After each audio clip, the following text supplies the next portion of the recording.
Assalamualaikum warahmatullahi wabarakatuh.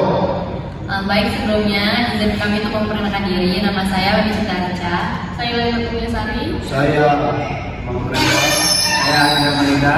Saya Ipal Saputra. Baik, kami di sini akan menyampaikan presentasi tentang perencanaan strategi menggunakan metode SWOT pada usaha food mancis. Jadi sini saya akan meneruskan food mancis. Jadi food mancis itu adalah inovasi riset kekinian yang menggunakan penghasilkan susu lembut dan mengandung tinggi. Kombinasi ini menghasilkan kita rasa manis, segar dan gurih yang khas serta mudah diterima oleh berbagai kalangan, khususnya anak muda dan anak-anak bawah umur.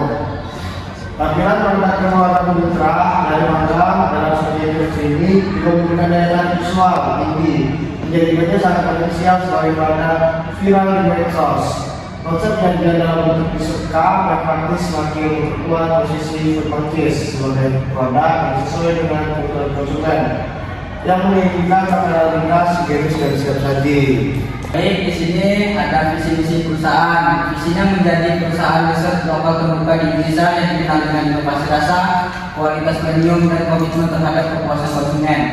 Misinya, satu, menghasilkan produk puding berkualitas tinggi dengan bahan alami dan higienis, meningkatkan efisiensi produk melalui teknologi dan sistem manajemen modern.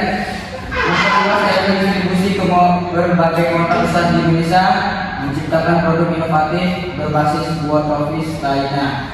Yang kelima, ada membangun citra merek yang kuat melalui promosi digital dan kolaborasi strategis. Selanjutnya ada metode SWOT, adalah analisis strategis yang mengidentifikasi kekuatan, kelemahan, peluang dan ancaman untuk membantu merumuskan strategi dengan mencocokkan faktor internal dan eksternal. Baik, selanjutnya ada analisis matriks IV dan FV. Analisis IV menilai kekuatan dan kelemahan utama food mancis berdasarkan kondisi internal yang berpengaruh terhadap kemampuan perusahaan dalam bersaing.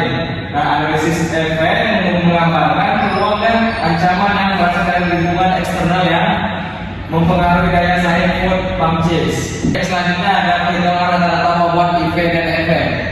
Bagian ini menjadikan rekapitulasi data hasil pengisian fungsional yang dibagikan kepada 5 internet perusahaan, yaitu R1 Ari Dharma Kusuma, R2 Ipal Saputra, R3 Laila Kurniasari, R4 MP Dewa Kuala, R5 Memesia Richard. Nah, fungsional menggunakan skala Likert 1-5 dan bertujuan menilai faktor-faktor internal serta faktor eksternal. Baik, di sini saya akan menjelaskan tentang interpretasi perhitungan rata-rata bobot IV dan FV. Berdasarkan hasil analisis matriks internal eksternal IE, perusahaan food mancis berada pada kuadran 1 dengan nilai IV sebesar 3,35 dan FV sebesar 3,39 yang menunjukkan bahwa perusahaan memiliki kekuatan internal yang tinggi serta peluang eksternal yang besar. Posisi ini menempatkan food mancis pada kategori grow and build, yaitu kondisi strategis terbaik yang merekomendasikan penerapan strategi pertumbuhan agresif. Hal ini berarti perusahaan perlu memfokuskan diri pada ekspansi pasar, peningkatan kapasitas produksi, inovasi produk, dan penguatan promosi untuk memanfaatkan peluang pasar besar kekinian serta maksimal. Posisi di kuadran ini mencerminkan bahwa food mancis memiliki potensi besar untuk berkembang pesat dan memperkuat daya saingnya di industri riset modern. Baiklah, kesimpulan dari materi yang telah kami jabarkan yaitu yang pertama, analisis faktor internal food mancis. Perusahaan memiliki sejumlah kekuatan penting seperti cita rasa unik, tampilan estetik, bahan baku yang tersedia saat musim, serta kemasan produk yang praktis dan modern. Namun, terdapat beberapa kelemahan utama yaitu kapasitas produksi yang terbatas, kualitas produk yang sangat dipengaruhi musim, brand awareness yang masih rendah, serta daya tahan produk yang pendek.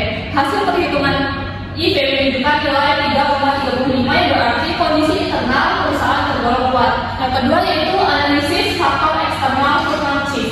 Faktor eksternal menunjukkan bahwa food mancis memiliki peluang besar melalui tren dessert kekinian, perkembangan media sosial, peluang kerjasama dengan kafe atau bakery, serta dukungan UMKM dari pemerintah.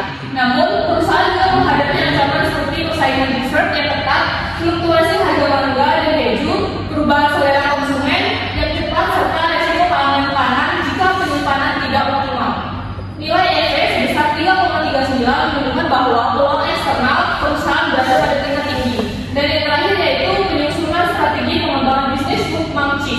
Berdasarkan hasil analisis matriks internal dan eksternal atau IE, Kumancis berada pada kuadran 1 yaitu kategori grow and bloom atau tumbuh dan kembangkan.